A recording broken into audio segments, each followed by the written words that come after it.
Bismillahirrahmanirrahim. Assalamualaikum warahmatullahi wabarakatuh.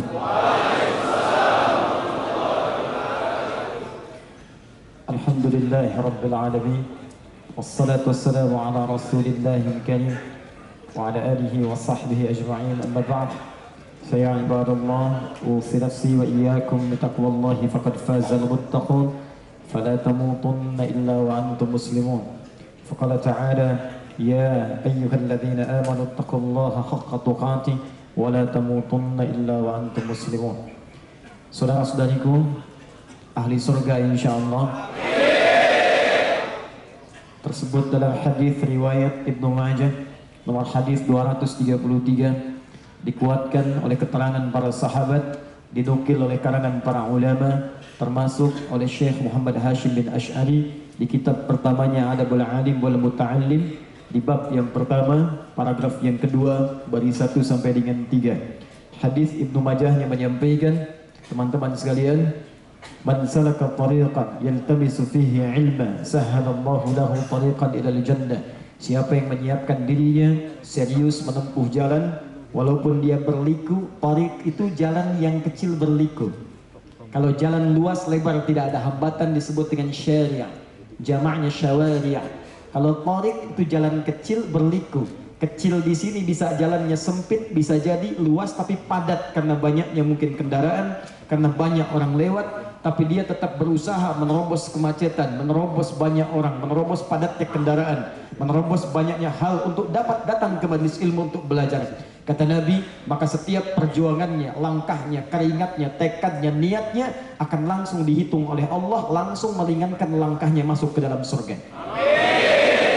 Karena itu dikutip dari keterangan Ibnu Abbas radhiyallahu taala anhuma, saat seorang penuntut ilmu datang ke majelis ilmu kemudian dia belajar sampai dengan pulang, maka semua amalannya dilipat gandakan 700 kali lipat dari sebelumnya. Nah, jarak satu keduanya ma baina darajataini khamsumi'ati sanatin. Jarak satu kedua, dua ketiga, tiga keempat sampai ke 700 itu pahala paling ringannya 500 tahun. Maka itu kalau ada orang yang belajarnya benar kemudian dia amalkan, maka farqu baina alim, al-alim wal abid, perbedaan antara orang yang telah belajar punya ilmu kemudian dia ibadah dengan orang sekedar ibadah saja tanpa tahu kemudian dasar ilmunya, itu bedanya langsung 700 tahun, 700 kali lipat, setiap jaraknya 500 tahun.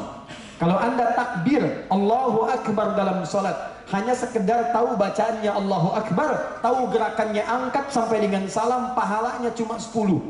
Dalilnya Quran surah ke-6 ayat 160. Man jaa bil hasanati falahu asyru amsalihha. Siapa yang mengerjakan perbuatan bernilai hasanah dapat 10 poin. Salat disebut dengan hasanah dalam Quran. Dalilnya Quran surah ke-11 ayat 114. Wa aqimis salata tarafain nahar wa zulafan minal lail innal hasanat. Salat disebut dengan hasanat. Kata Allah, tunaikan salat dari dua jenis siang, subuh sampai dengan asar, wa zulafan minal lail, maghrib sampai ke isya. Subuh, zuhur, asar, maghrib, isya. Innal hasanat, semua salat itu menghasilkan hasanat, pahala-pahala kebaikan. Satu hasanah 10. Tunaikan jamaah 27, di masjid tambah 25, di hadis Muslim. Jarak satu kedua, dua ketiga, tiga keempat sampai 25, 500 tahun. Itu kalau sholat biasa. Sholat dengan ilmunya, datang ke majlis ilmu, Anda pulang tunaikan sholatnya, maka sejak detik itu berubah dari 10 menjadi 700 kali lipat. Maka itu saya bermohon pada Allah Subhanahu wa taala. Tadi ada yang sudah banyak ingin ke surga, ada teman-teman dari public figure, ya, ada Mas Ali Untung, ada yang lain. Mudah-mudahan juga teman-teman kita semua insya Allah bisa ke surga. Ya. Insya Allah Mas Ali juga ke surga setelah kita, ya, bareng-bareng insya Allah. Baik. Dan yang kedua, ini berita baik nih. Berita baik di hadis Nabi-nya. Di hadis Nabi disebutkan orang yang masuk ke majelis ilmu sejak berangkat itu langsung dinaungi oleh malaikat. Awas, tidak cukup dengan amin, saya bacakan hadisnya dulu. Ya. Wa innal malaikata, dan kalau penuntut ilmu tahu para malaikat itu jamak. Awas, kalau disebutkan malaikat bukan satu itu malak. Malak, Quran surah ke-12 ayat 29. Ya, ma hadza basyara in hadza illa malakun karim. Kata perempuan-perempuan sosialita yang sedang kumpul-kumpul di rumah pembesar Mesir itu ketika mengobrolkan tentang Yusuf alaihi salam. Ya, kata istri pembesar, kamu lewat Yusuf, begitu lewat. Keluar dia, ma hadza basyara. Ini sih bukan manusia. in hadza illa malakun karim. Ini satu orang malaikat yang turun ke bumi. Saking gantengnya, ganteng-ganteng Nabi. Dulu ada ganteng-ganteng serigala, ya. Nah, ini ganteng-ganteng Nabi. In hadza illa malakun karim. Jadi kalau malak itu satu, kalau malaikat banyak. Jadi begitu Anda keluar dari rumah, berangkat di jalan, sampai ke majlis, sampai pulang. Kata Nabi, kalau Anda tahu banyak malaikat membentangkan sayapnya. Ridwan li talibil ilmi, memberikan ridha bagi para penuntut ilmu. Jadi begitu Anda keluar, Allahu Akbar, saya bermohon, Allah terima taubatnya, ampuni dosanya, berikan pahala. Ya, demi Allah saya katakan, kok Anda yang dipilih gitu loh. Padahal bisa saja Anda memilih untuk rekreasi. Anda pergi ke puncak, Anda pergi ke Lembang, Anda pergi ke tempat-tempat indah. Bahkan nanti ke depan harinya semakin banyak libur. Seninnya bisa Harpitnas, hari kejepit nasional. Karena Selasanya bisa libur nasional. Anda bisa ngambil cuti. Tapi pertanyaan saya, kenapa Anda datang ke sini? Kenapa di waktu-waktu yang menjelang, bahkan waktunya singkat, menjelang ke zuhur siang, bisa Anda tidur, istirahat? Kalau bukan Allah memilih memberikan keutamaan kepada Anda, maka mustahil ringan langkah kita ke sini. Karena itu saya sarankan, seperti saya sering katakan di kesempatan berbagai majelis ilmu, manfaatkan keutamaan ini, jangan ditunggu. Allah berikan, kadang ada yang begini, Allah kasih dia nggak ngambil. Seperti hidayah. Saya sering katakan sifat hidayah dalam Al-Quran itu diberikan. Dia agak kurang tepat kalau ada istilah mengatakan dia tidak dapat hidayah. Bukan tidak dapat, Allah kasih dia nggak ngambil. Dia bukan tidak mendapatkan, karena bahasa Qur'annya, Quran surah ke-29 ayat ke-69, walladzina jahadu fina lanahdiyannahum subulana. Kata Allah, kami berikan hidayah seperti sinyal. Anda punya handphone, sinyalnya nggak kelihatan, nggak muncul di ruangannya, Anda akan keluar. Bukankah Anda keluar mencarinya? Anda dapatkan sinyalnya, jelas suaranya, diterima percakapannya. Maka demikian Allah bentangkan hidayah, tinggal kita mengambilnya. Ada yang lewat telinga, Allahu Akbar, hidayah. Ada yang lewat mata, Anda lewat masjid, depan masjid Bintaro, orang ke masjid. Pertanyaan saya, kenapa Anda lewat situ? Padahal Anda bisa melewati jalan yang lain. Kalau bukan Allah ingin memberikan hidayah kepada Anda untuk mendapatkan bagian dari keberkahan dunia dan akhirat, mustahil Anda bisa lewat situ. Itulah hidayah. Dan di antara sekian orang yang sibuk di hari ini, kenapa Anda yang ada di sini? Kata Allah, saya bentangkan semua rahmatnya, ambil, jangan tunggu. Begitu malaikat membentangkan sayapnya, kata Nabi, maka ridha diturunkan. Ridha maknanya dua. Pertama, ampunan dari dosa, dan kedua, pengambulan dari semua doa-doa yang dipanjatkan. Maka isi dengan istighfar, isi dengan doa, mohonkan. Mungkin dari sekian permohonan yang belum terkabul, inilah saat untuk memohon kepada Allah Subhanahu wa taala. Ya. Hanya sifat malaikat gaib, tidak nampak. Kalau malaikat ditampakkan, gak jadi untuk datang ke kajian. Begitu keluar rumah, sayap malaikat sudah membentang, kelihatan begini. Bapak siapa? Sayalah malaikat Israel.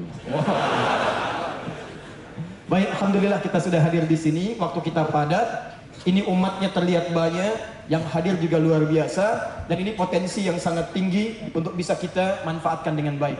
Karena ini penting, maka mic-nya pun akan disesuaikan supaya bisa terdengar dengan baik. Sepakat? Ya. Ini ada dua mic-nya nih.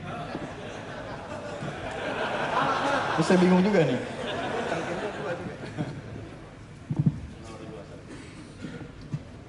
Bismillah. Jazakumullah khair.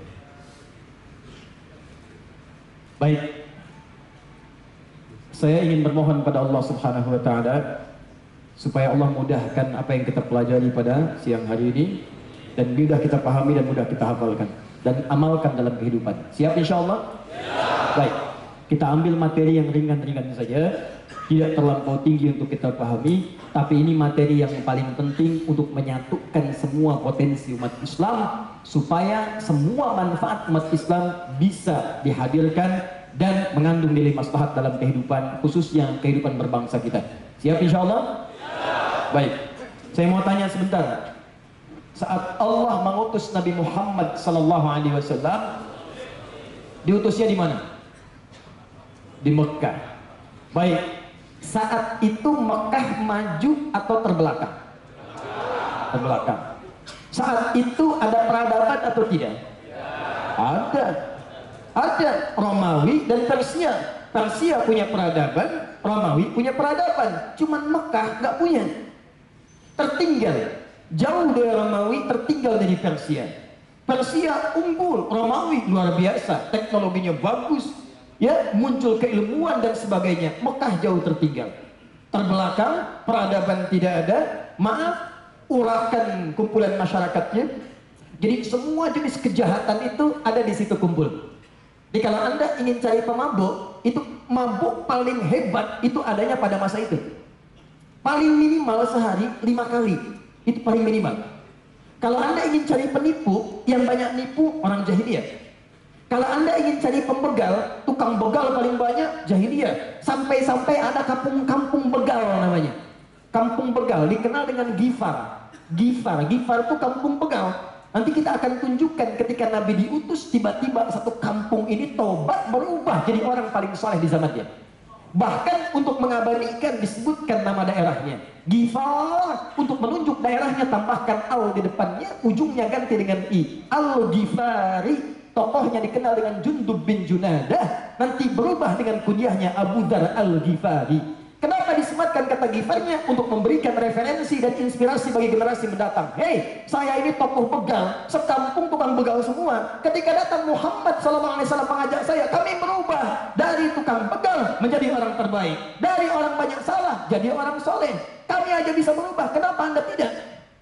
Makanya disebutkan kalimatnya, kurang populer Jundub bin Junadahnya, sangat familiar dengan kalimat Abu Dar Al-Ghifarinya. Kenal Abu Dar Al-Ghifari? Oh, kenal, luar biasa. Coba. Baik. Sudah ya? Nah, jadi yang ingin saya sampaikan adalah begitu Rasulullah diutus di tempat yang paling terbelakang, tidak kenal kebaikan, tempatnya urakan. Semua sifat ini kalau dikumpulkan, maka muncul nama dalam bahasa Arab yang mewakili, disebut dengan jahiliyah. Jahiliyah bukan sekedar bodoh, artinya tidak kenal dengan nilai-nilai kebaikan. Dia nggak bisa bedakan mana yang baik, mana yang tidak baik. Dia tidak bisa bedakan mana yang mulia, mana yang tidak. Dia tidak bisa bedakan mana yang harus dipuji, mana yang harus dicela, ditinggalkan. Nah, saya ingin katakan bahwa Nabi diutus itu di tempat yang seperti itu. Bukan dikirimkan ke Romawi yang sudah maju, dan bukan dikirimkan ke Persia yang sudah unggul, tapi di tempat yang paling terbelakang. Dan hebatnya, tiba-tiba risalah yang beliau bawa itu bisa mengangkat masyarakat ini naik ke depan, mengungguli Persia, mengalahkan Romawi, bahkan jadi pionir dalam kehidupan di dunia.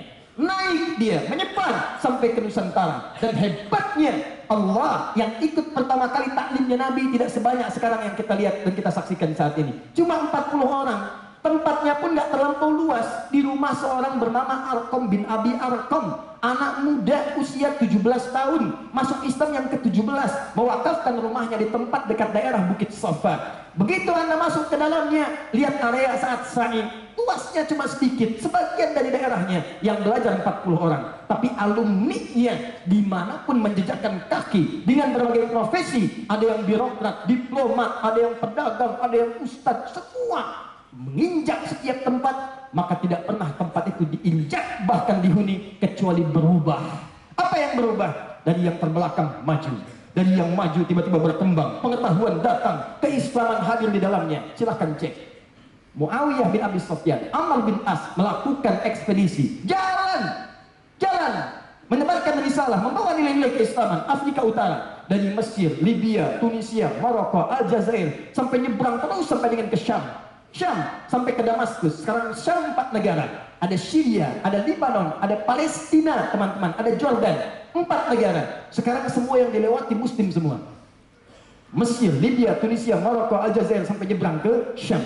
Dan maju semuanya sampai kemudian jadi provinsi Afrika Utara. Provinsi, gubernurnya Musa bin Nusair. Datang laporan dari Spanyol, nyebrang ke Afrika Utara, terpisah Mediterania, nyebrang minta bantuan.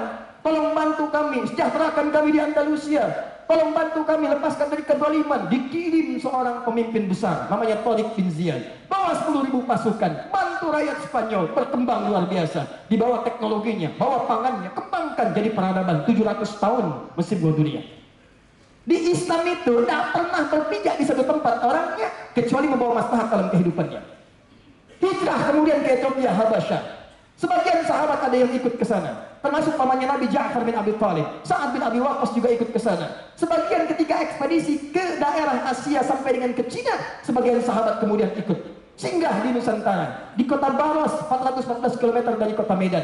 Cuma ikutan singgah, apa hasilnya? Nusantara, Indonesia, Malaysia, Filipina Selatan, Thailand Selatan, Brunei Darussalam, kemudian sampai ke Rakhine, sukunya Rakhine, semuanya Muslim maju berkembang. Cek, tidak ada kemajuan kesultanan yang hebat dahsyat pada saat itu kecuali Nusantara termasuk bagian darinya. Sampai saking dahsyatnya rempah-rempah masuk ke Eropa. Sampai setelah terjadi perjanjian Tordesillas 1494, apa yang terjadi? Dunia dibagi dua oleh Paus Alexander yang ke-6. Ada barat, ada timur. Barat diserahkan kepada Spanyol, timur kepada Portugis. Portugis tahu pusatnya Nusantara, datang tahun 1511. Sampai nyasar ke Goa, sampai balik lagi menemukan, dan mereka sadar bahwa teman-teman, Islam itu ajarannya jika diamalkan maka dia akan bisa memberikan kontribusi terbaik dalam kehidupan pribadinya, keluarga, dan lingkungan tempat dia tinggal. Bahkan yang hebat, dia bisa menghadirkan perdamaian, bukan sekedar untuk Islamnya saja, bahkan non-muslim pun aman tinggal dengan orang-orang Islam. Pertanyaannya sekarang, Nabi diberikan oleh Allah risalah dengan Al-Quran, dijelaskan lewat hadis, bentuknya ada. Sekarang persoalannya, kenapa orang dulu dari jahiliyah bisa muncul jadi khairu ummah, umat terbaik? Orang sekarang Qurannya sama, hadisnya sama, kenapa hasilnya bisa berbeda? Dulu orang belajar Quran dari yang saling mencela jadi mencinta. Dulu orang belajar Quran dari yang pernah saling pukul jadi saling rangkul. Dulu orang belajar hadis yang tadinya luar biasa kotornya, luar biasa pelitnya, rakusnya, tamaknya, belajar jadi orang paling tawadhu, orang paling santun, orang paling dermawan. Pertanyaannya sekarang, kenapa orang belajar betul Qurannya sama, hadisnya sama, keinginannya menghadirkan nilai-nilai kebaikan, tapi ternyata hasilnya tidak seperti yang digambarkan pada masa-masa lalu.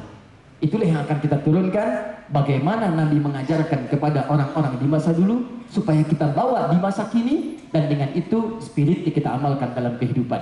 Maka kita harapkan insya Allah semua orang Islam khususnya di Indonesia dengan pelajaran kita pada hari ini bisa bersatu bersaudara seperti Nabi mempersatukan Muhajirin dan Ansar. Yang kedua, semua profesi yang kita jalani kita berikan yang terbaik untuk diri, keluarga, dan lingkungan tempat kita tinggal. Siap insya Allah? Sekarang mari kita mulai. Itu baru mukadimah, belum mulai. Tenang aja ya. Bismillah. Allahu Akbar. Saya coba petakan sebentar. Mudah-mudahan cukup untuk saya menulis. Bagian belakang yang berdiri kelihatan ini? Iya memang. Belum saya tulis, bagaimana bisa kelihatan? Oh, ini luar biasa. Iman milenial, belum ditulis sudah kelihatan. Baru kepatil udang kayaknya. 1, 2, 3, dan otus. Yang diajarkan Nabi intinya cuma 3. Dia akan dihisab oleh Allah di hari kiamat, termasuk menentukan apakah status kita bisa naik jadi khairu ummah atau tidak. Lihat sini. Tadi sebelum Nabi diutus kan jahiliyah. Peradaban nggak punya, ilmu tidak ada, tertinggal, semua komplit, jadi semua jenis kejahatan ada di situ. Begitu diutus Nabi, rubah status jadi khairu ummah. Quran surah 3 ayat 110, paling kiri sebelah atas. Kuntum khaira ummah. Kalian umat terbaik. Jadi kalau ada orang jujur, ini paling jujur. Kalau ada orang kaya, ini paling kaya. Bahkan kalau antum baca sirah nabawiyah, di ujung akhir kehidupan Nabi, orang ingatnya cuma wasiat Nabi yang umum-umum ibadah. Lupa kalau Nabi mengatakan, bagi umatku kaya itu biasa. Yang aku khawatirkan umatku terlalu kaya, sehingga lupa kemudian dengan nilai-nilai ibadah dan mengamalkan nilai kekayaannya. Di bagi umat Islam itu biasa. Kalau ada orang kaya, ini yang paling kaya. Kalau ada orang jujur, ini yang paling jujur. Kalau ada orang pintar, ini yang paling pintar. Itu yang disebut dengan khairu ummah. Nah, bagaimana kuncinya untuk menuju pada cita-cita khairu ummah itu, sehingga nanti kita harapkan kalau ada orang pintar di bumi, insya Allah yang paling pintar dari Indonesia, orang Islam. Kalau ada orang jujur, yang paling jujur kita. Kalau ada orang sabar, yang paling sabar kita. Ini jangan sampai kita hadir dalam kancah kehidupan, bahkan kehidupan lingkungan kita sendiri. Maaf, kalau ada yang tidak jujur, kita ada di situ. Ada yang kurang sabar, kita ada di situ. Padahal kata Quran, bukan. Kamu menjadi yang terbaik dalam kehidupan. Dan insya Allah kita akan wujudkan itu. Ya, ini belum dimulai, saya lihat sebelah sini aja wajahnya udah bercahaya tuh. Masya Allah. Kenapa tulang lampu? 1, ibadah. 2 muamalah, 3 akhlak. Syarat kita berubah jadi khairu ummah, umat terbaik di segala bidang kehidupan, semua aspek sampai pulang menuju Allah, dunia terbaik, alam kubur terbaik, akhirat terbaik. Syaratnya cuma 3. 3 ini kita kuasai dengan baik, maka lengkap semua syarat yang harus dipenuhi. Satu apa? Ibadah yang mengatur hubungan kita langsung dengan Allah Subhanahu wa taala. Maaf, siapa yang punya rezeki? Allah. Siapa yang punya pengetahuan? Siapa yang punya ketenangan? Siapa yang punya sakinah? Siapa yang punya mawaddah? Siapa yang punya rahmah? Anda menginginkan di rumah tangga sakinah, mawaddah dan rahmah, Anda tuliskan di pintu kamar Anda samara, tapi Anda sendiri tidak dekat dengan pemiliknya. Bagaimana itu bisa diturunkan oleh Allah? Anda pengen mudah dapat rezeki, ya Allah berikan aku rezeki, ya Allah mudahkan. Saking mudahnya aku pun merubah namaku menjadi rezeki. Ya. Tapi Anda nggak dekat dengan pemilik rezeki, bagaimana rezeki itu bisa diturunkan? Anda ingin ketenangan, tapi Anda tidak dekat dengan pemiliknya, bagaimana Anda bisa mendapatinya? Maka Allah memberikan gambaran lewat nabinya, jika Anda ingin mendapati semua dengan mudah, maka jadikan hubungan Anda yang pertama dengan pemilik semua itu mesti lekat dan mesti sempurna. Lekat dan sempurna. Maka hal yang mengatur hubungan kita dengan pemiliknya disebut dengan ibadah namanya. Paham di sini? Oh, ini baru dasar nih, pelan-pelan. Hubungan dengan Allah sudah baik, tapi kan kita hubungan dengan manusia juga nggak bisa dihindari. Betul Allah pemilik rizki, Allah tempatkan rizki jadi tempat tertentu, kita datang, kita kerja, kita berhubungan. Berhubungan kemudian dengan keluarga, berhubungan dengan teman, hubungan dengan sesama dalam lingkungan disebut dengan muamalah namanya. Ini kaitan dengan lingkungan. Fokus. Hubungan dalam ibadah mengatur dengan Allah. Hubungan muamalah mengatur dengan lingkungan sekitaran kita. Hablum minallah, hablum minan nas. Maka Allah berikan nilai dalam kedua hubungan ini. Jangan sampai ada orang ibadah pengen dekat dengan Allah, tapi penampilannya kurang bagus, caranya tidak elok. Pengen menemui seseorang, tapi datang dengan arogan, tidak diatur dengan penampilan yang baik. Maka Allah berikan kemudian melalui tuntunan Rasulnya hal yang ketiga. Bagaimana kita melakukan ibadah dan muamalah supaya sempurna? Maka muncul apa yang disebut dengan akhlak, nilai yang mengatur tata cara ibadah dan muamalah. Nah, 3 aspek ini diturunkanlah tuntunan oleh Allah kepada Nabi dengan 2 tipe yang paling utama. Tipe inilah yang ingin saya jelaskan karena akan banyak mengatur tentang hubungan kita keseharian, baik dalam ibadah, muamalah ataupun akhlak. Yang gagal memahami tipe ini yang sering menghadirkan perpecahan di antara kita. Apa 2 tipe ini? Ini yang coba kita uraikan dalam 1 jam ke depan insya Allah. 1, alhamdulillah. Ada yang langsung sifatnya diajarkan oleh Nabi, yang jenisnya hanya 1 dalil dan 1 contoh saja. Baik masalah ibadah, muamalah ataupun masalah akhlak. Dalilnya cuma 1, contohnya 1. Saya ulang, dalilnya berapa? Contohnya berapa? Maka kalau ada yang seperti ini, Anda cukup kerjakan 1 itu saja tanpa harus kreatif mencari cara yang lainnya. Karena Allah sudah menilai kita mampu mengerjakannya tanpa alternatif yang lainnya. Contoh 1, ibadah. Contohnya sholat. Yuk kita turunkan. Dalam sholat bukankah dibuka dengan takbir?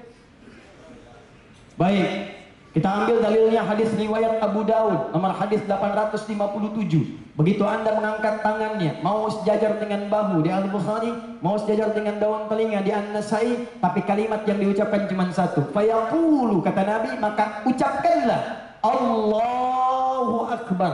Kalimat Allahu Akbar itu dalilnya cuma 1, contohnya 1. Nabi nggak pernah mengucapkan kalimat lain, tidak pernah mencontohkan juga dengan aspek yang lain. Cukup ucapkan Allahu Akbar.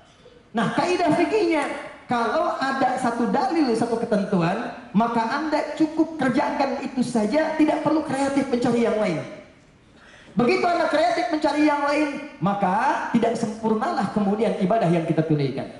Maka dari itu, mohon maaf, belum pernah kita temukan sampai dengan sekarang orang mengganti misalnya, sudah jelas Allahu Akbar, semua bisa diganti misalnya Allahu Rahman, Allahu Rahim.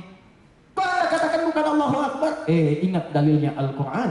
Bukankah Allah berfirman di Quran surah 17 ayat 110, Qulil Allaha awil Ar-Rahman.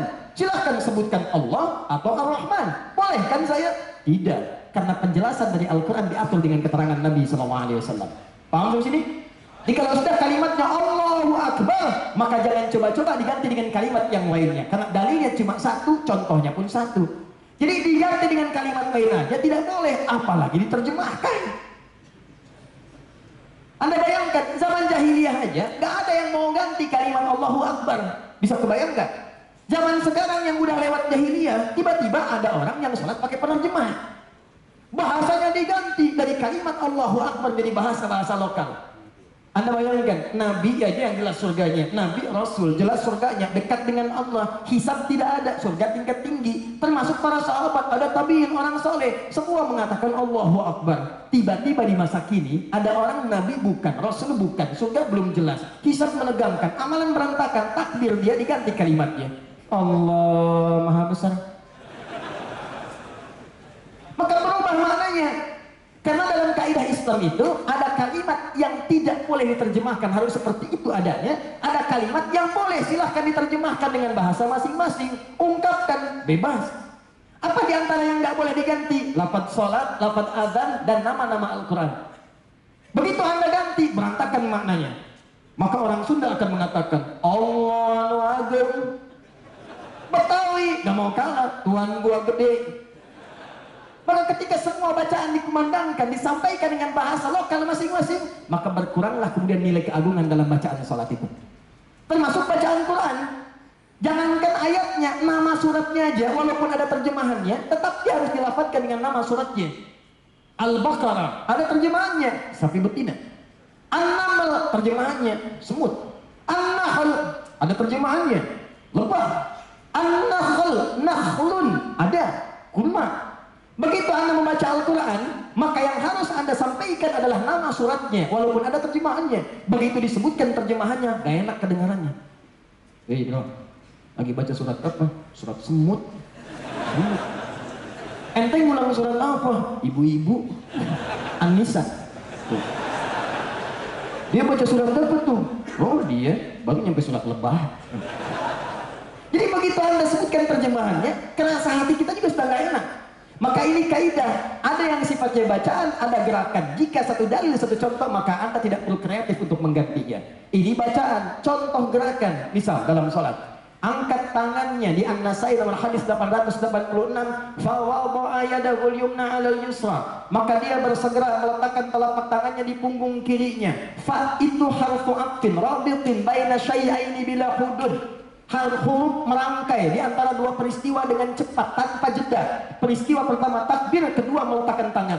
Antara ngangkat dengan meletakkan tanpa jeda, langsung begitu ngangkat yang kanan dengan kirinya, angkat begini langsung letakkan. Kata Nabi, yang kanan letakkan di punggung yang kiri ini. Allahu Akbar, dan tidak ada gerakan lain. Nah, ini saya tidak bermaksud menyalahkan ya, saya cuma menemukan satu dalil ini dan satu contoh. Dan tidak perlu kreatif. Ustadz, kan nggak enak Ustadz, kiri itu lambang yang tidak menyenangkan, yang kurang bagus. Kanan ini gambaran bagus, masa kita dahulukan kiri daripada kanan? Boleh nggak begini? Allah kanan dulu masuk, kiri begini, baru kanan tutup. Kadang-kadang kaki naik dikit gitu kan. Nah misal, nah itu kalau sudah kemudian jelas seperti itu, satu dalil satu contoh, maka tidak perlu kreatif. Makanya saya coba cari-cari gitu ya, kan saya nggak biasa nyalain orang, saya cuma lihat dia mengerjakan itu ada dalilnya apa. Saya lihat, saya kumpulkan kitab hadis. Kalau alhamdulillah kita punya koleksi 1235 kitab hadis. Kita lihat satu-satu. Masya Allah, jangankan di hadis sahih, di hadis paling palsu pun gak ditemukan. Jadi pemalsu hadis pun tidak tertarik memasukkan hadis ini, saking jelasnya hadisnya. Paham ya?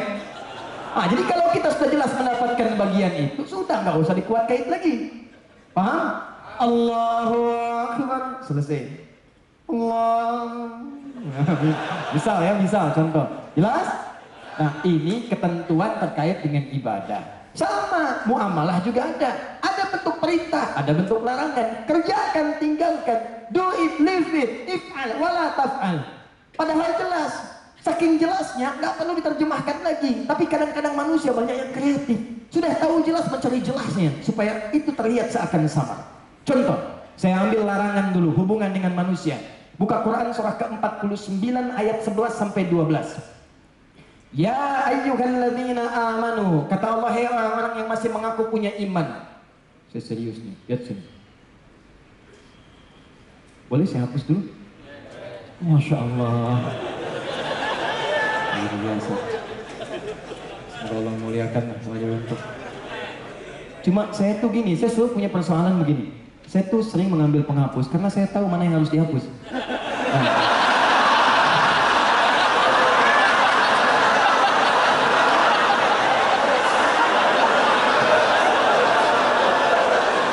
Saya sering punya masalah begitu. Jadi ada itu niat itu bagus, inisiatif itu mulia.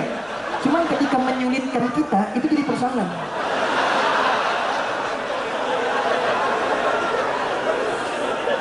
Ibadah.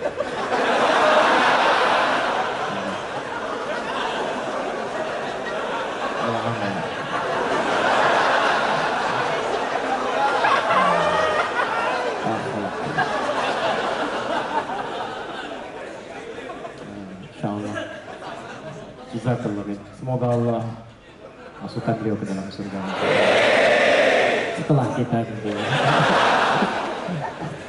Jazakallah khair. Alhamdulillah. Lihat sini. Ini sudah. Sekarang saya kasih kaidah. Lihat baik-baik.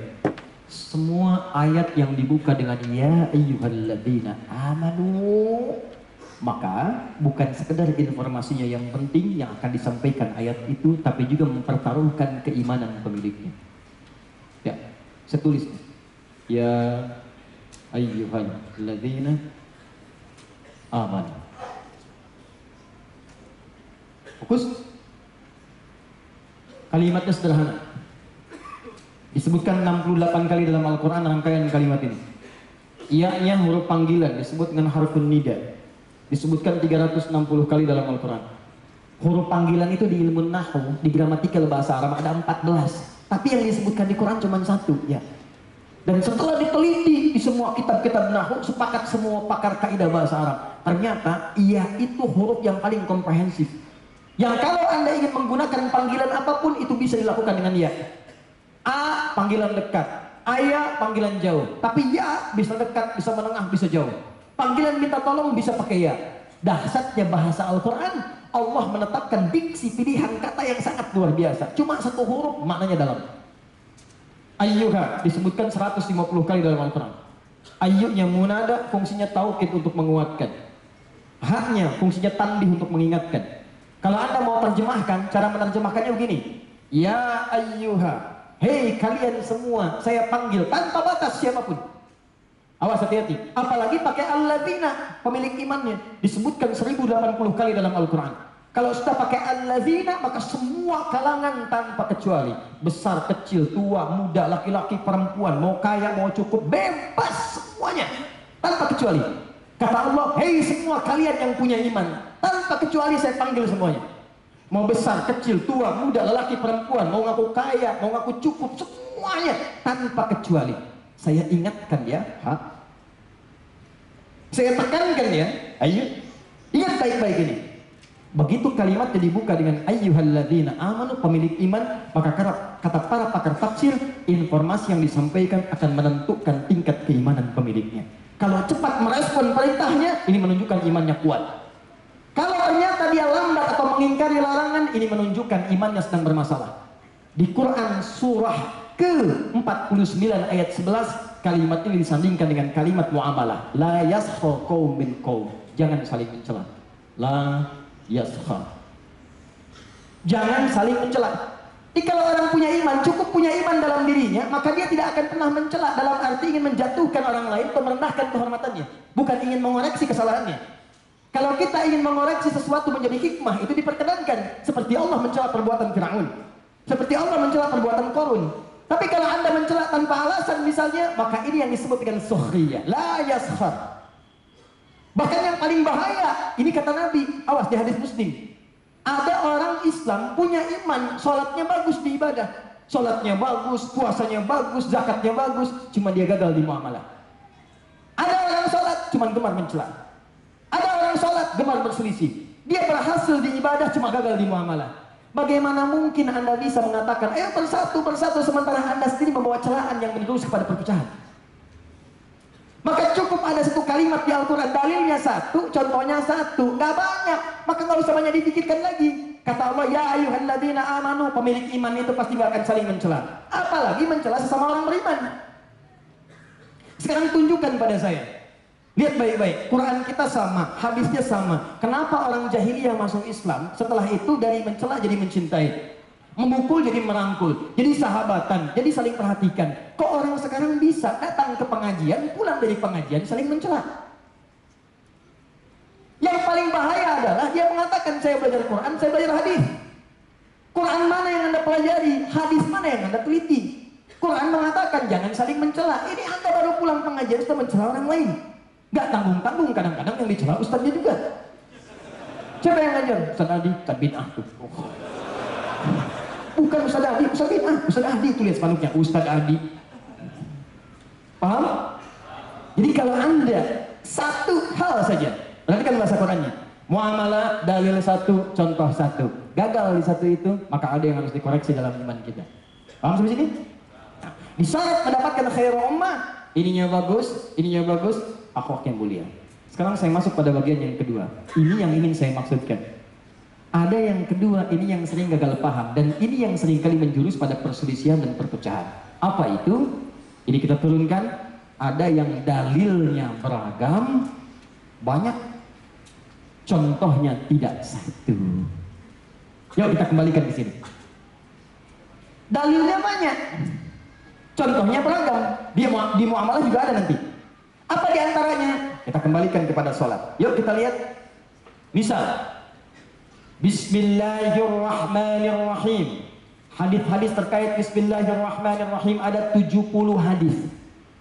Bukan satu, bukan dua, bukan tiga, 70 dalilnya. Dari 70 ini teman-teman sekalian, Nabi mempraktekannya membagi kepada 4 bagian. Lihat baik-baik. Satu, ada yang Nabi jaharkan, Bismillahirrahmanirrahim. Dua, ada yang Nabi sirkan, silent, Bismillahirrahmanirrahim. Dan kalau sudah sir itu artinya nggak kedengaran, cuma kita yang dengar. Makanya kalau ada imam membaca sir, nggak usah dikeraskan sampai ke mic, tempelkan mic-nya, Bismillahirrahmanirrahim. Kalau begitu namanya jahar. Paham ya? Saya pengen ngasih tahu ke teman-teman di belakang bahwa saya sir, Bismillahirrahmanirrahim. Kalau sudah begitu jahar namanya. Yang ketiga tidak dibaca sama sekali. Dan yang keempat dibaca rakaat pertama, kemudian rakaat kedua tidak dibaca sama sekali. Misal subuh 2 rakaat, rakaat pertama dibaca keras, Bismillahirrahmanirrahim. Rakaat yang kedua tidak dibaca sama sekali. Bayangkan 70 dalilnya, cara bacanya 4. Keempat-empatnya ditunjukkan oleh Nabi SAW. Maka kalau ada yang seperti ini artinya alternatif yang diberikan oleh Nabi SAW. Dalilnya ada, contohnya ada, supaya kita bisa memilih mana yang paling nyaman dan mudah untuk kita lakukan. Paham sampai sini? Bukan untuk diperselisihkan. Karena itulah semua yang bersumber dari Nabi, kalau dalilnya ada, mau dihapus?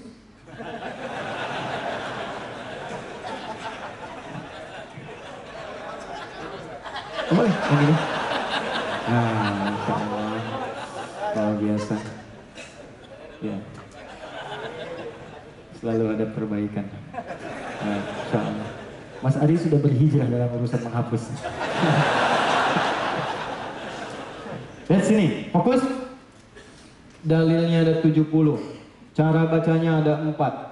Ketika diberikan 4 alternatif, maka dipandang oleh Nabi, setiap kita mesti bisa punya pilihan. Mana yang paling mudah itu diamalkan. Perhatikan, semua yang 4 ini, sepanjang ada dalilnya dari Nabi, sumbernya dari Nabi, maka cara kita membacakan 4 ini itu disebut dengan manhaj namanya.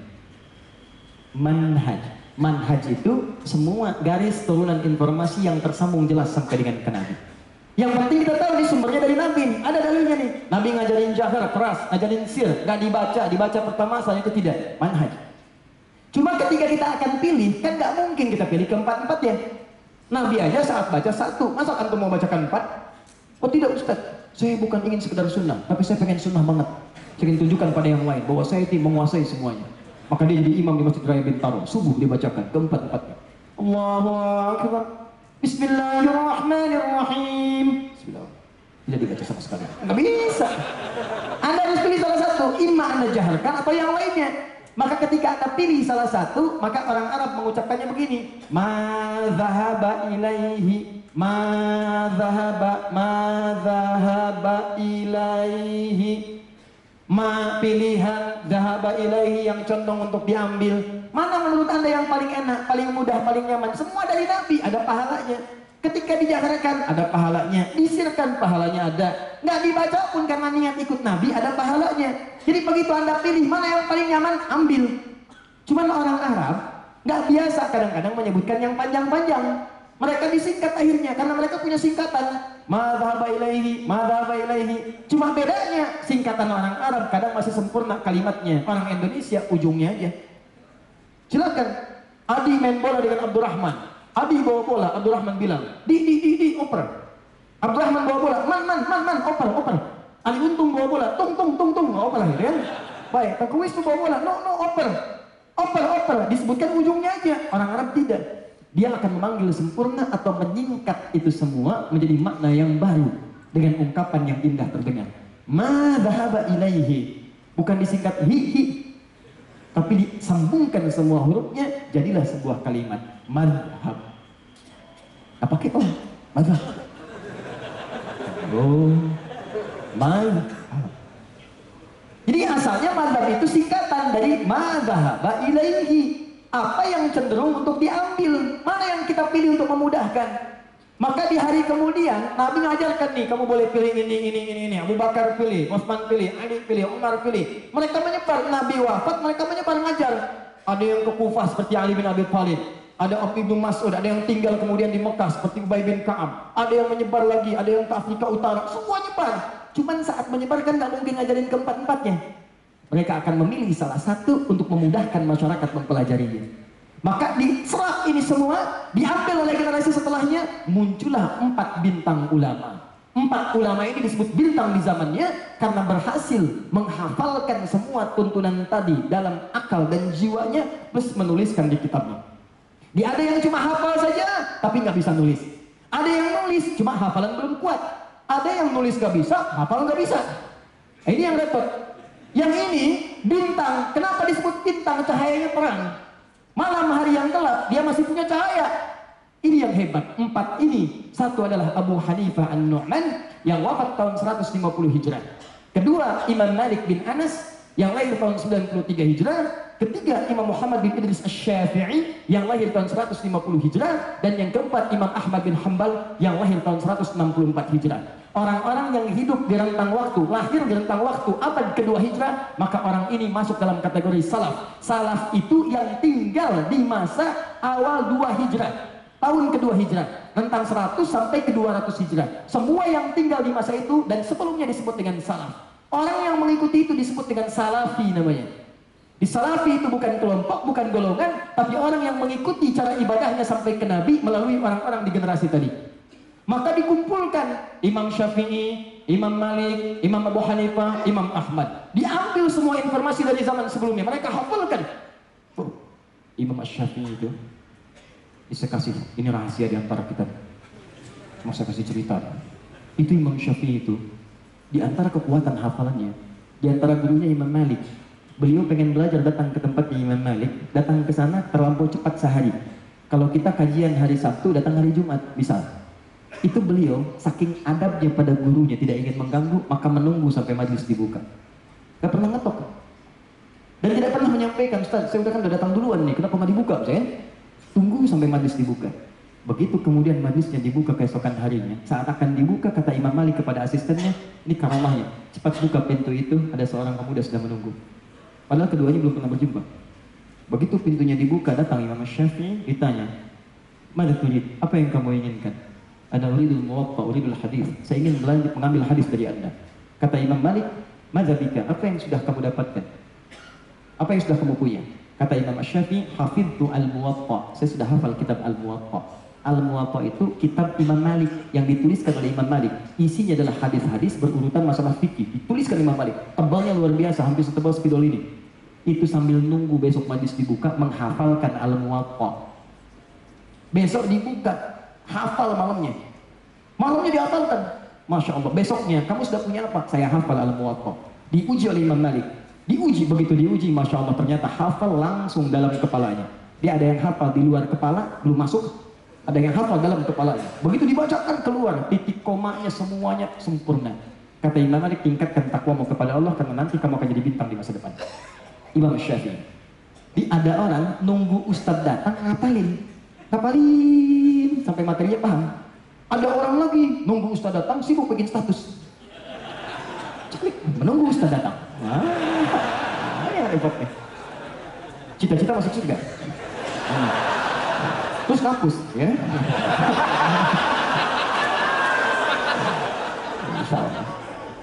Lihat sini, fokus. Nah ini empat ini punya keunggulan, semua dihafalkan, bisa dituliskan. Jadi mereka punya dokumen. Dokumennya dalam bentuk kodifikasi tulisan kitab dan juga dalam bentuk hafalan. Jadi hafalan mengoreksi isi kitabnya, kitab mengoreksi hafalannya. Orang belajar datang. Maka mengajarkanlah ini. Keempat imam inilah yang kemudian jadi referensi. Ini menerima dari sebelumnya sampai ke Nabi. Di semua orang yang belajar sekarang ini, itu semua sumbernya mengacu kepada satu di antara empat ini. Kalau bukan ke jalur Abu Hanifah, jalur Imam Malik, jalur Asy-Syafi'i, jalur Imam Ahmad, pasti akan kembali ke sini. Karena semua dari masa ini menyebar informasi, semua terkumpul di masa ini sampai ke bawahnya. Ini yang nyambung kemudian sampai ke Nabi SAW. Seperti nanti mereka punya murid-murid lagi. Abu Hanifah punya murid sampai ke Ad-Dahlawi. Kemudian Imam Malik punya murid sampai ke Suhnun, sampai ke bawahnya lagi. Imam Syafi'i punya murid sampai ke Arafi, sampai Imam Al-Bukhari termasuk turunan dari Asy-Syafi'i. Sampai kemudian ke sini Imam Ahmad, sampai terus ke bawah lagi, sampai Syekhul Islam Ibnu Taimiyah, sampai Ibnu Qayyim Al-Jauziyah, sampai ke Syekh Muhammad Al-Albani misalnya. Semua jalurnya sama semua. Cuma saat mereka mengajarkan, kan saat mengamalkan mesti pilih salah satu. Imam Asy-Syafi'i hafal keempat-empatnya, cuma saat milih satu diucapkan, saya pilih yang jahar, maka dikenal dengan mazhab Asy-Syafi'i. Yang kalau dalam sholat dibacakan jahar, Bismillahirrahmanirrahim, dikenal mazhab Asy-Syafi'i. Maksudnya yang dipilih oleh Imam Asy-Syafi'i karena menurut beliau ini yang paling nyaman saya amalkan. Pertimbangannya begini, silahkan. Kalau ingin ikut saya, silahkan. Bukan karena sayanya, mazhab bukan kelompok saya, tapi saya pilih berdasar dalil dari Nabi. Paham? Kata Imam Ahmad, saya ngambil sir aja, sir. Dalilnya begini, ada menurut saya ini yang lebih nyaman saya pakai. Maka sir, mengambil pendapat itu, diambil Imam Ahmad, maka disebut madhab Hambali. Bukan kelompoknya Imam Ahmad bin Hambal. Maksudnya diambil sesuai dengan pilihan Imam Ahmad karena pertimbangan saya. Oh, pendapat Imam Ahmad dalam masalah ini memahami hadis Nabi, ini yang menurut saya paling kuat. Demikian Imam Malik, demikian Imam Abu Hanifah. Jadi kalau orang kemudian mengucapkan dalam salatnya jahar Bismillahirrahmanirrahim, ini menunjukkan dia mengambil dalil jahar yang bersumber dari Imam Asy-Syafi'i tersambung kepada Nabi sanadnya. Jelas? Dan tidak ada hubungan dengan yang lainnya. Ini datang ke masjid, imamnya jahar Bismillahirrahmanirrahim. NU. Alhamdulillahirabbil alamin. Muhammadiyah. Selain saya, salah semua. Ini repot kalau udah begini nih. Jadi nggak bisa. Kalau semua sumbernya dari Nabi ada, dalilnya ada, ini menunjukkan kemudahan dalam mengamalkannya. Anda bayangkan para sahabat mulia aja nggak ribut, kenapa Anda yang bukan sahabat ribut? Anda siapa, Fernando? Itu. Paham? Jadi kalau usah rame-rame. Ini saya ini penting saya sampaikan. Saya pernah tugas di Mekah 2010. Tugas. Saya terima jemaah haji pertama dah. Begitu Isya imamnya Syekh Sudes. Bagus tuh di depan tuh. Allahu Akbar. Bismillahirrahmanirrahim. Sil, karena di Saudi kan malamnya Hambali. Alhamdulillahirabbil alamin. Nah, tenang-tenang kita mau begini, tiba-tiba samping. Iki imamnya Muhammadiyah ya. Semua luar biasa nih, Muhammadiyah cabang Masjidil Haram. Tuh. Ini masalah tuh. Nah ini yang kadang-kadang kita pengen bersatu, cuma diributkan masalah begini. Nabi aja kasih alternatif, kenapa ente yang bukan lagi ribut? Sahabat aja nggak ada masalah. Pernah antum dengar riwayat Abu Bakar bertengkar dengan Umar gara-gara bacaan Bismillah? Ada. Dan Abu Jahal pun nggak pernah protes. Saya belum pernah ada dapatkan dalam sirah misalnya Abu Jahal protes karena perbedaan masalah basmalah. Tidak. Silakan cek. Ini kenapa kemudian jadi persoalan? Termasuk turunan yang lain. Ada kunut, ada yang tidak. Kenapa gara-gara kunut kemudian masih jadi kosong? Ini kan tidak menarik teman-teman sekalian. Tinggal di komplek ini. Ya, masjidnya ada di sini. Yang di sini kunut. Gara-gara ini kunut, dia tidak kunut kemudian. Kalau enggak, wah akbar. Kalau masalah ringan tidak ada masalah. Ini kadang-kadang keluar dari komplek, ditinggalkan masjidnya, pergi ke masjid lain. Yang paling persoalan ketika ditanya, kenapa tinggalkan itu? Masjid bid'ah, masjid bid'ah. Sejak kapan kemudian ada masjid jadi bid'ah? Ini yang repot nih. Ya, ingat kalimat-kalimat sunnah bid'ah itu juga jangan sembarang diucapkan, itu berbahaya. Dan tidak semua bisa dilekatkan dengan itu, termasuk kalimat syariat. Itu kalau adalah istilah syariat, nggak semua dilekatkan, walaupun sebagian bisa. Misalnya kalimat syar'i, hijab syar'i boleh ada, bank syariah ada, koperasi syariah bisa. Tapi nggak semua keadaan bisa disebut dengan syariah. Ntar kalau semuanya bisa, besok-besok kemudian ada tenis meja syariah, pingpong syariah. Kok bisa? Karena sebetulnya pakai bismillah, bismillah. Begitu cemas masuk, alhamdulillah. Kena cemas, astagfirullah. Apa itu pingpong syariah? Besok orang buka diskotek syariah, lagunya perdamaian.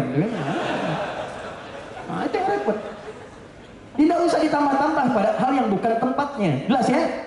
Ya, yang kunut dalilnya apa? Ada, dipraktikkan oleh siapa? Ada kalangan ulama. Al-Imam Syafi'i, ada Imam Al-Bukhari itu yang nulis hadis 16 tahun. Sahih Al-Bukhari 16 tahun, di Makkah ditulis sebagian, di Madinah disempurnakan. 16 tahun nulis itu, muridnya Syafi'i kunut.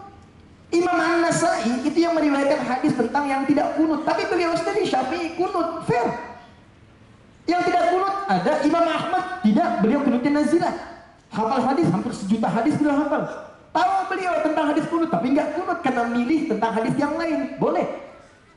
Maka siapakah anda yang mengatakan orang kunut itu bid'ah? Apa anda berani menyebutkan Imam Al-Bukhari bid'ah? Sementara anda mengambil hadisnya. Imam Syafi'i bid'ah, Al-Hasan cucu Nabi bid'ah, Ibnu Umar bid'ah. Demikian anda pun yang kunut, kenapa mesti menyoal yang tidak kunut?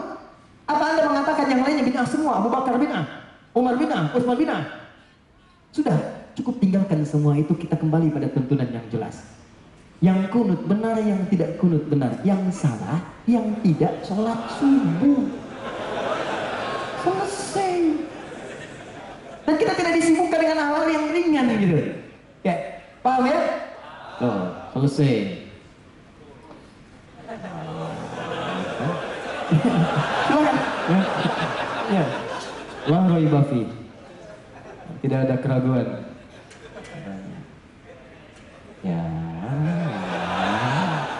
Ya nggak apa-apa lah ya. Semoga Allah ampuni dosa antum. Ini sahabat sini luar biasa nih, insyaallah nih. Kita. Iya. Oke, luar biasa tuh singkatan dari di luar kebiasaan. Jadi nggak apa-apa. Ini tapi masya Allah ya. Kita kemarin berangkat ke tanah suci, kita umroh. Ya, kita minta hafalin Quran, hafalin ya, benar. Wah rajin tuh, Masjidil Haram. Cuman pas saat setoran hilang. Suruh tulis lagi, tapi saya luar biasa. Ya, begitu saya tanya gimana hafalannya, luar biasa. Kita minta ngafalin Al-Imran kan, yang ngafalin Al-Mulk. Masya Allah.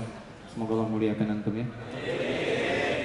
Terus, contoh, awas hati-hati. Ini hal-hal yang ringan-ringan, yang kadang-kadang rujuk. Biar kaidahnya sederhana. Saya berikan kaidah supaya nanti kita tidak disibukkan dengan perselisihan semacam ini. Apa kaidahnya? Kaidahnya adalah jika ditemukan dalil dan atau contohnya. Tulis dalil dan atau contohnya. Jadi bisa ada dalil dan contoh sekaligus, bisa ada dalil contohnya sementara, bisa ada dalilnya saja contohnya nggak ada. Nah, itu kalau ada yang demikian, sepanjang dalil paling minimal ada, itu menunjukkan bahwa itu masih boleh diamalkan, jangan diperdebatkan. Kalau ada alternatif itu berarti diduga setiap orang kalau tidak diberi kemudian kemudahan dalam mengamalkannya atau pilihan yang paling nyaman ditunaikan. Contoh, kemudahan misalnya. Kemudahan ini dihadirkan oleh Nabi karena tidak semua orang bisa melakukannya. Yang kalau nggak ada alternatif, celaka ibadahnya susah. Misal, ini serius nih. Ada orang yang gagal memahami ini sampai bertengkar suami istri di Bekasi. Bertengkar gara-gara ini nih. Anda bisa bayangkan. Apa persoalannya? Persoalannya sujud dari itidal. Di setelah itidal, Sami Allahu liman hamidah, Rabbana walakal hamd, sujud kan? Nah, saat sujud ini, ayo lihat, tangan duluan atau lutut duluan yang turun. Nih, kalau tangan begini nih, tangan turun. Ya. Tangan. Atau lutut dulu, lutut turun, baru telapak tangan. Ayo, pilih. Lutut atau tangan dulu, atau dua-duanya benar. Nah, satu atau dua? Nah, sekarang lihat sini.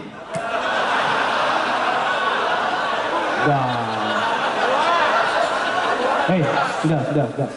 Saya harus menjaga marwah di ulama. Jadi saya selalu mengatakan saya netral. Tapi kalau pilihan silahkan masing-masing. Jadi saya nggak bisa mengatakan misalnya pilih nomor 2, saya nggak bisa. Enggak, betul, saya serius. Saya nggak mampu mengatakan. Atau saya katakan jangan pilih nomor 1 juga saya nggak bisa. Ya, terus jaga betul, jaga supaya jangan terus kepada hal ini.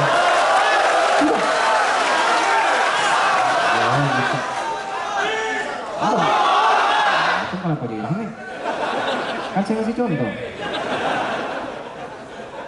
Udahan ya. Terpulang-pulang jadi tersangka loh ya.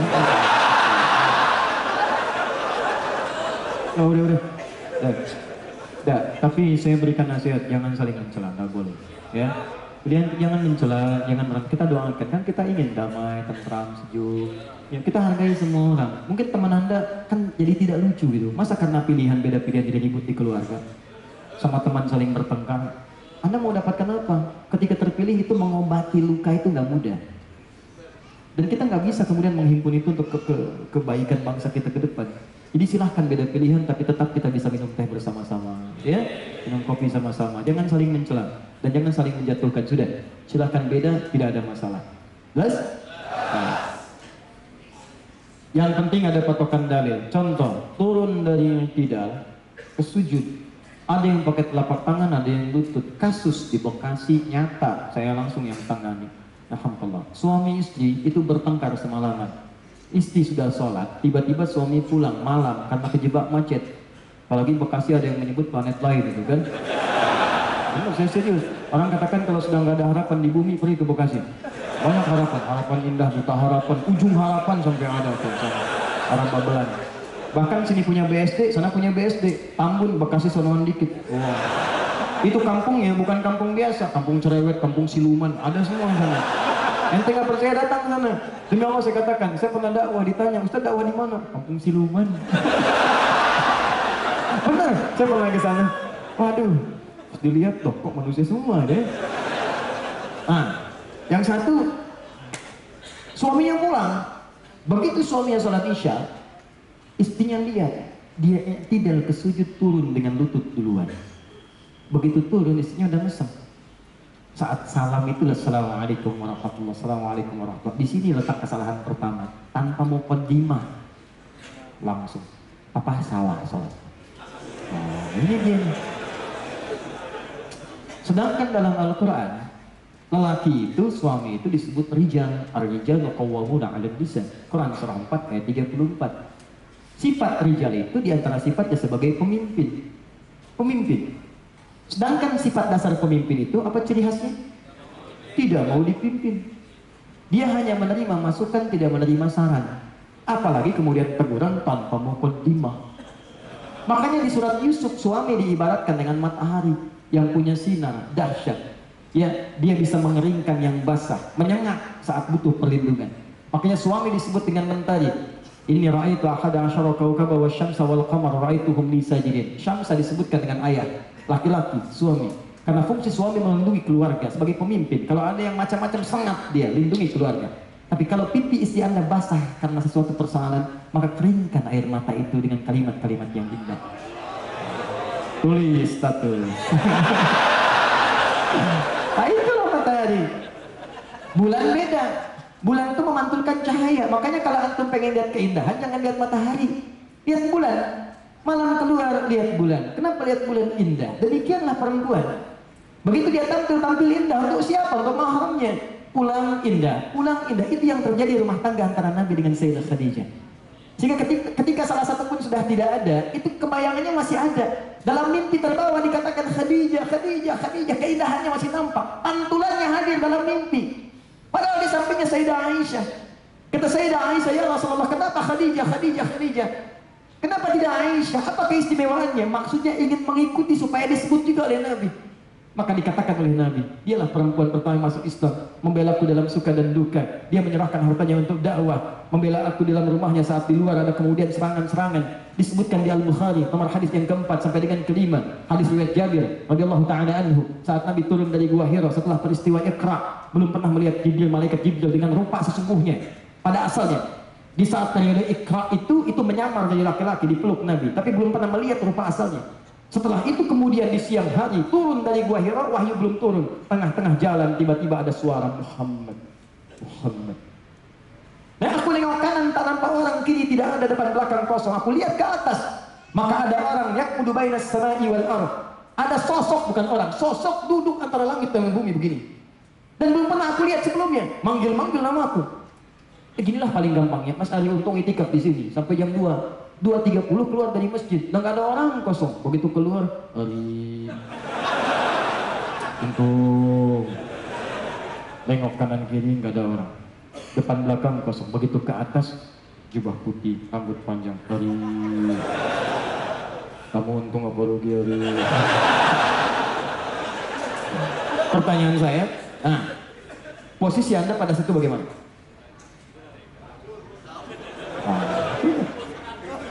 Udah, kata Nabi faru'idtu minhu, udah gak sempat nanya lagi apa bisa.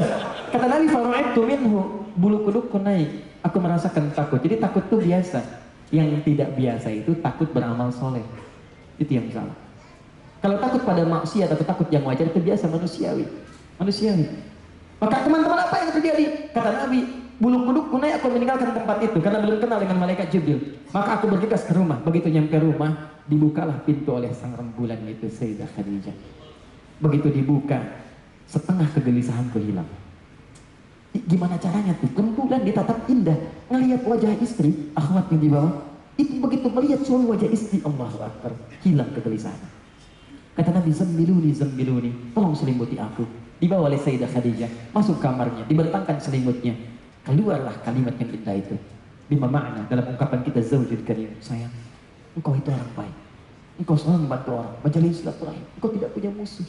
Yakinkan pada jiwamu yang paling dalam, aku akan bersamamu dalam suka dan duka.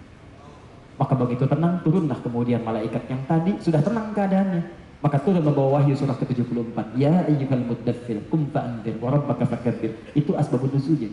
Tapi peran pentingnya, pesan yang paling hebatnya, gimana caranya tuh begitu melihat istri, bulan dibuka, Masya Allah. Itu semua masalah tuh tenang, hilang. Itulah rembulan. Kalau bisa begitu, Masya Allah. Itu pulang kantor, banyak masalah di kantor. Kalau bisa demikian itu luar biasa. Nyampe ke rumah, diketuk, ting-tong, assalamualaikum, Masya Allah. Dibuka oleh istri, dan senyum-senyum, nambah masalah. Bisa ya? Karena senyumnya pasti senyum persoalan gitu. Ya? Nah, itu gimana caranya tuh? Bulan. Jangan ditukar. Ini yang jadi masalah, bulan jadi matahari, matahari jadi bulan. Itu yang repot. Bulan nggak usah jadi matahari. Walaupun ada masukan, sampaikan dengan keindahan. Sehingga kalau ditatap tuh enak. Ini sudah tahu bulan pengen jadi matahari. Dengan kekuatan bulan, aku mau hukummu.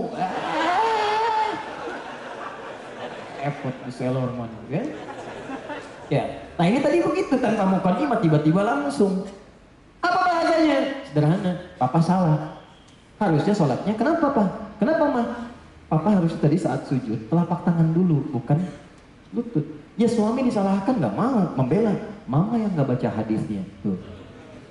Padahal besoknya dua-duanya itu ngaku ke saya, Pak. Dua-duanya nggak baca. Nggak tahu dua-duanya. Dia yang satu belajar di Ustadz A, satu belajar di Ustadz B. Yang satu bilang lutut, satu bilang telapak tangan. Begitu datang tuh pagi-pagi.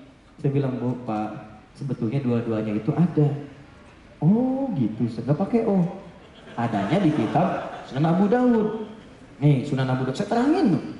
Abu Daud, Sunan itu kitab hadis yang disusun urutan fikih. Jadi kalau Anda ingin mencari masalah fikih dari hadis, cari kitab Sunan.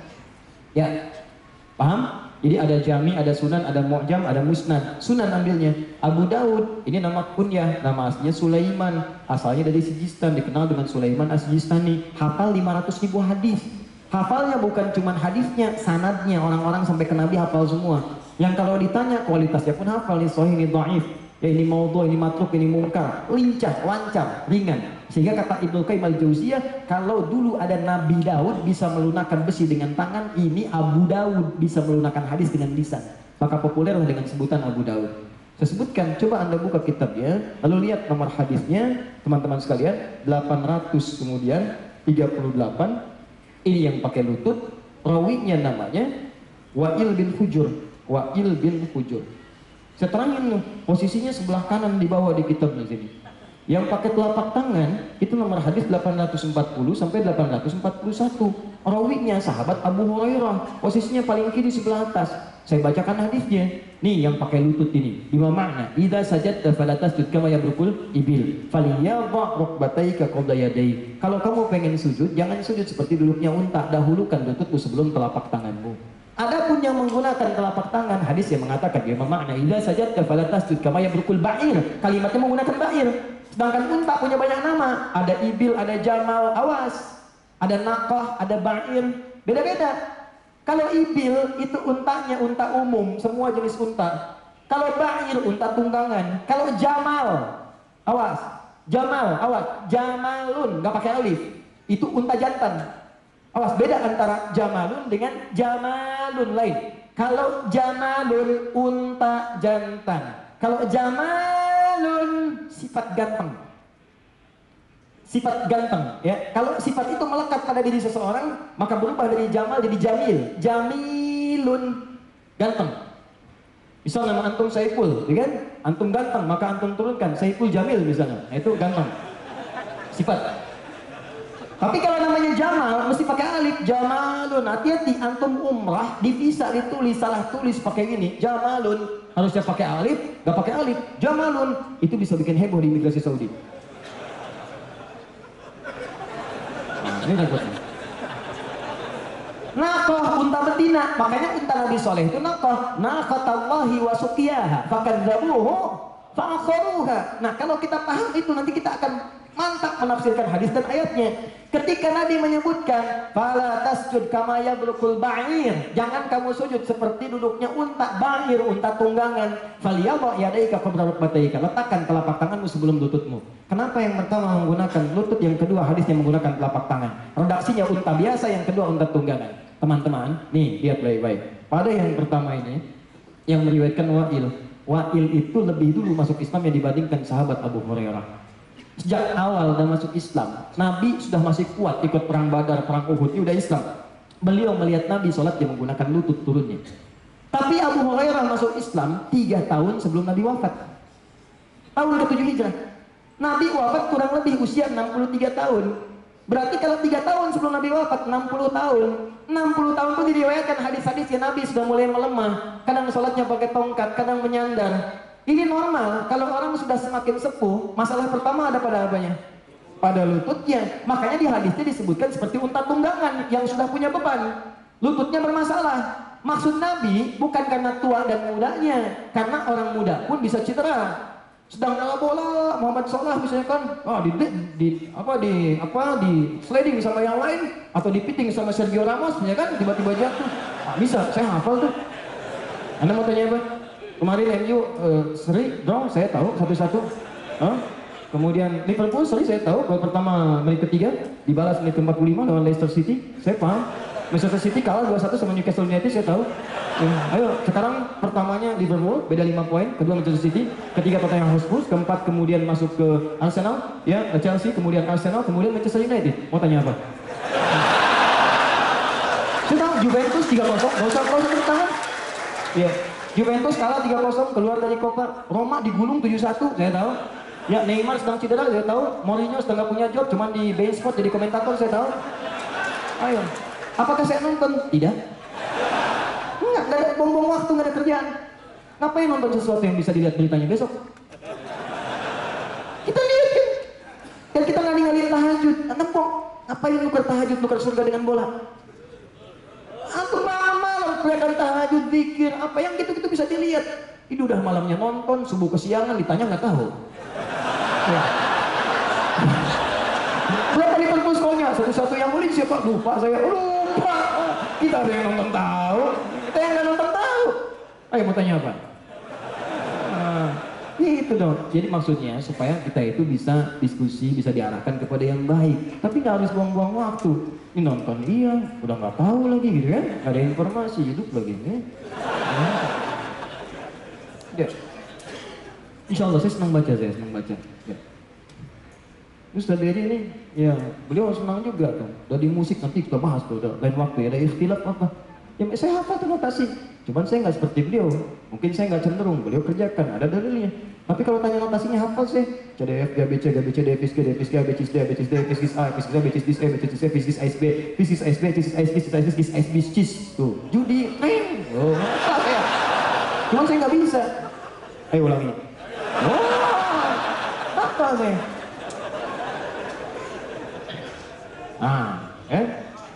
Di apa lagi? Nah, balik ke sini nih. Nah, jadi yang tadi itu bukan karena tua dengan mudanya, untuk memudahkan. Toh ada orang anak muda pun yang lututnya bermasalah. Jadi kalau ada Anda misalnya ingin turun pakai telapak tangan, lutut bermasalah, tidak masalah, silahkan. Kalau Anda ingin turun pakai lutut, telapak tangan bermasalah, boleh. Dan jangan saling mencela. Ini ada orang turun pakai telapak tangan. Tua kayaknya. Bukan. Dan nggak usah ribut gitu. Ini yang satu pakai lutut, yang telapak tangan bilang beda. Hadis doa. Capek. Ih, pakai telapak tangan boleh, pakai lutut sah. Yang tidak benar, pakai kepala dulu.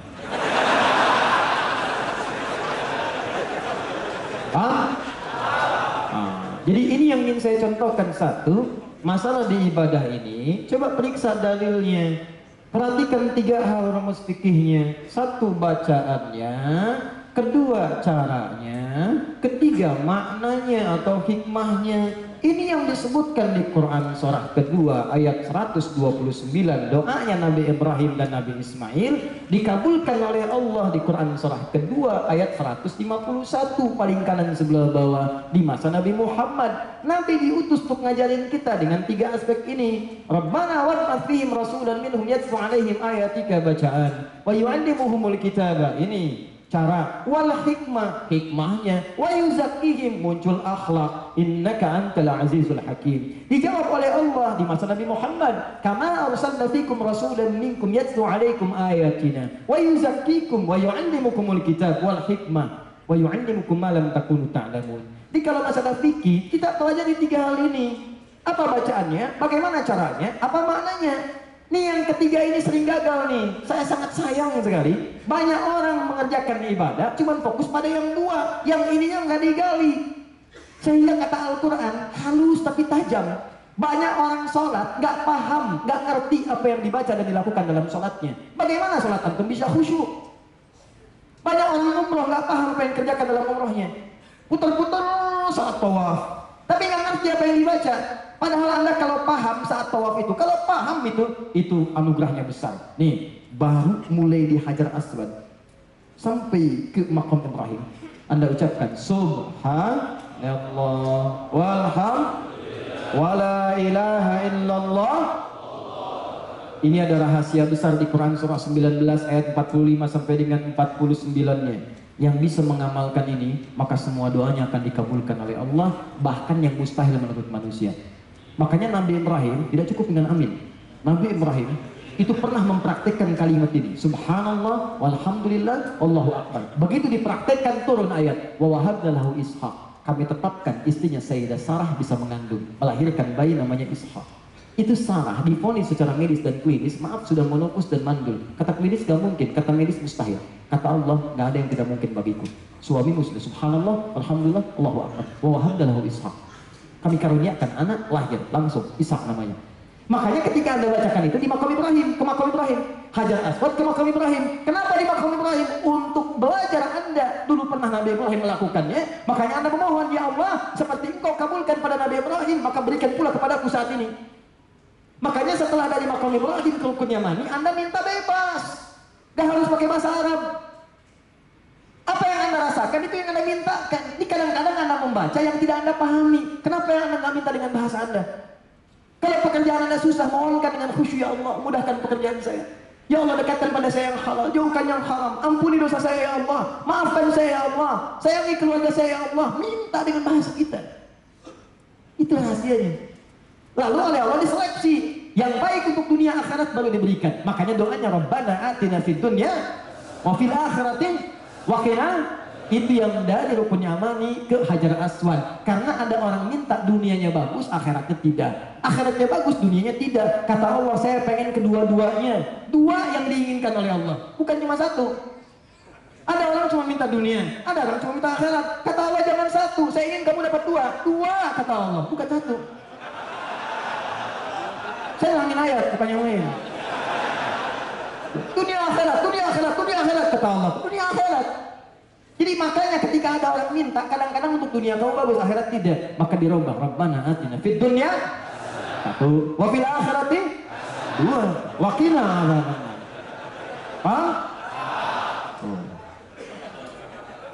Saya Masya Allah tuh waktu di Mekah tuh, dengan teman tuh, itu orang benar tuh mintanya tuh. Cuman kadang caranya nggak harus ditiru. Datang dia ke Multazam, muter, tapi dia bagus, bisa pakai bahasa dia. Dua orang tuh, ya Allah, hamba mohon kepadamu, sampai hamba datang ke depan kamu, depan Multazam. Mohon ya Allah, dekatkan hamba dengan jodoh hamba, ya Allah, hamba ingin menikah. Masya Allah. Tiba-tiba ada seorang perempuan, tuh tinggi, hidung mancung putih, kayak gini ya Allah. Kayak begini, benar. Dia memohon benar apa yang dia rasakan, walaupun tidak harus kasih contoh begitu, gitu kan? Tapi dia minta dengan cara yang benar. Begitu pulang dari situ nikah dia, Pak. Betul nikah, walaupun bukan dengan yang tadi tentunya. Dia nikah. Yang kedua lebih hebat tuh, datang. Wah ini luar biasa lah. Ya Allah, tolong hamba ya Allah, tolong hamba ya Allah, banyak utangnya ya Allah, banyak utangnya, kesini aja hamba ngutang ya Allah. Kalau tidak percaya, ini catatannya. Datang kali di Multazam ditempelin gitu. Ya. Tapi benar dia pulang lunas utangnya. Ya, maksud saya begini loh, banyak orang ibadah tuh kenapa Anda melakukan sesuatu yang tidak Anda pahami? Termasuk sholat tiap hari kita kerjakan. Padahal sholat itu, kenapa disebut dengan doa? Lihat semua kita fikir, as-sholatu hiya doa. Sholat itu doa. Karena saat sholat Anda banyak minta, Rabbik firli warhamni wajburni warfa'ni warzuqni dan seterusnya. Semua minta. Pertanyaan saya dari semua yang diminta berapa yang dikabulkan? Jangan-jangan karena Anda tidak paham apa yang dimintakan. Ini poin. Jadi daripada sibuk ribut, sibuk macam-macam, kenapa kita tidak menggali lagi apa yang kita pelajari? Muamalah. Nih, bersanding dengan teman. Saya ambil contoh satu nih. Berapa menit lagi ke Zuhur? 6 sampai 7 menit lagi. Baik, itu baru lewat 2. Baik, ya sih. Enggak, saya serius, itu lihat tuh. Itu lihat tuh. Artinya gimana? Saya bingung sama antum. Udahlah. Saya sudah masalah gitu. Mau jawab. Mau jawab. Dah, lihat sini. Lihat, fokus baik-baik. Lihat sini. Oh, kan, sampai mana tadi? Ya, 6 menit lagi. Ya, lihat. Lihat, nang baik-baik. Misal, pernah nggak dengar, ini muamalah nih, saya ambil contoh muamalah cepat. Pernah dengar ketentuan infak dalam Al-Quran? Infak itu kan berbagi dengan sesama. Ya, yang paling dahsyat, banyak orang salah persepsi. Kalau dia infak itu mengurangi harta yang dia miliki atau materi yang dia rasakan dia punya. Salah. Padahal konsep Qurannya, begitu Anda infak, sebetulnya Anda sedang menggandakan harta Anda minimal 700 kali lipat. Beda dengan zakat. Kalau zakat cuma 10, zakat cuma 10 kali lipat, infak 700. Kenapa zakat cuma 10 Ustaz? Karena zakat itu ibadah wajib. Wajib itu sudah mengikat, nggak disuruh juga sudah harus keluar. Tapi infak itu sunnah. Ini menarik nih, pilihan. Nggak keluar pun nggak dosa. Cuma kok bisa dia zakat keluar, infak keluar, makanya dimuliakan oleh Allah. Infak lebih besar daripada zakat, pahalanya 700. Dalilnya Quran surah kedua ayat 261. Perhatikan baik-baik. Paling kiri sebelah atas. Mathalul ladzina yunfiquna amwalahum fi sabilillah. Orang yang infak diniatkan karena Allah. Kamathali habbatin, seperti menanam satu benih. Ambatat sab'a sanabil, tumbuh jadi 7. Fi kulli sumbulatin mi'atu habbah. Setiap 7 ini punya lagi 100 benih yang baru. 1 kali 7 kali 100, 700 kali lipat. Ini belum selesai ayatnya. Sering orang putus sampai di sini. Padahal kata Allah, wallahu yudha'ifu liman yasha' wallahu wasi'un alim. Allah akan melipat gandakan tanpa batasan pada yang tidak pernah berhitung. Jadi kalau Anda berhitung 700, saya masukin nih 10.000 nih. Kalau saya masukin 100.000 dengan harapan dapat 700 kali lipat, maka akan dibalikin 700 kali lipat. Tapi kalau Anda tak pernah berhitung, bahkan gak mau ketahuan orang lain, ya Allah, saya punya cuma 500 rupiah ya Allah, masukin, ikhlas, gak pernah berhitung. Dan saat dimasukin pun dijaga supaya gak ada bunyinya. Gak pengen lihat. Alhamdulillah masuk. Udah tuh, itu bisa 7.000, 700, bahkan 7 juta kali lipat Allah berikan kepadanya. Jadi kalau orang paham dengan berinfak itu menambah harta materi, nggak akan ada orang nggak berani nggak infak.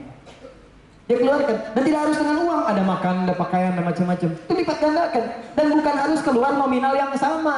Maksudnya kalau infak uang keluar uang belum tentu.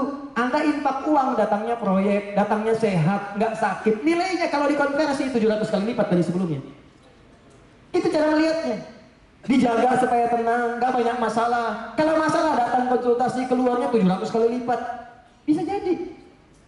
Kan rumusnya mudah, ketenangan itu lebih penting kadang-kadang dari harta yang dipegang. Kaya tapi gelisah, miskin tapi tenang, pilih. Oh. Guys, tenang itu selalu dibawa. Jadi kalau paham rumus ini, maka keluarkan hadisnya. Praktekkan di muamalah, termasuk anugerah terbesar, berinfak untuk juga saudara kita yang non muslim. Karena urusan muamalah itu kita bisa bersama-sama. Artinya libatkan orang sekitaran kita. Mungkin tetangga Anda non muslim. Lihat ini kata Nabi, orang yang masak makanan baunya sampai ke tetangganya, maka bagilah ia walaupun cuma kuah, kencang sekali. Ya. Maksud kuahnya itu jangan baca terjemahan. Jangan Anda makan opornya, kuahnya kasih orang. Bukan begitu. Walaupun Anda masak kuah, bagi supaya bagian dari kebaikan, tapi belum selesai hadisnya. Lihat. Hadis itu tidak pernah mengatakan walaupun tetangga Anda misalnya cuma muslim saja, tidak. Semua tetangga. Mungkin Anda tinggal samping Anda Kristen, Hindu, Buddha, masak. Nyampe baunya. Walaupun nggak nyampe, niatkan saya berbagi karena Allah. Begitu Anda niatkan, maka makanan itu insya Allah jadi hidayah bagi diri. Begitu datang sampaikan, ketok pintunya. Begitu dibuka, ada apa Pak? Ini ada makanan, saya mau sampaikan. Bapakku baik sekali, bukan baik. Allah memerintahkan saya untuk berbagi. Dia mendengar kalimat Allah dari hati yang paling dalam. Makan. Kan rumusnya gini, kalau halal masuk, haram keluar. Begitu yang halal masuk, yang kurang baik keluar, maka mudah mendapatkan hidayah. Besoknya pintu rumah Anda diketuk tiba-tiba. Sudah bisa salam, Assalamualaikum. Wah, begitu dibuka, kok sepulang Assalamualaikum. Indah. Tiba-tiba dia berkata, Pak, apakah Allah sudah memerintahkan berbagi lagi hari ini? Apa-apa. Tapi enak gitu. Nikmat, jangan. Tuh, sampaikan, baik sekarang lagi musim buah tuh, musim rambutan, musim apa, mungkin ada nanam kan, ke samping, non muslim bagi, jangan tunggu dia minta, dan jangan dilewat, hati-hati, yang muslim dikasih muslim, kasih rambutan, kasih mangga, Pak, bagus ya rambutannya, enak sih Pak, cuman sayang, Bapak kafir, itu mau keterlaluan, jelas ya, udah, ini udah mau masuk ke zuhur, saya mau tanyakan, siap kita bersatu insya Allah? Siap kita memberikan yang terbaik untuk bangsa insya Allah. Ya, kita harus berubah, negeri kita negeri kaya, negeri kita negeri hebat, kita berikan inspirasi.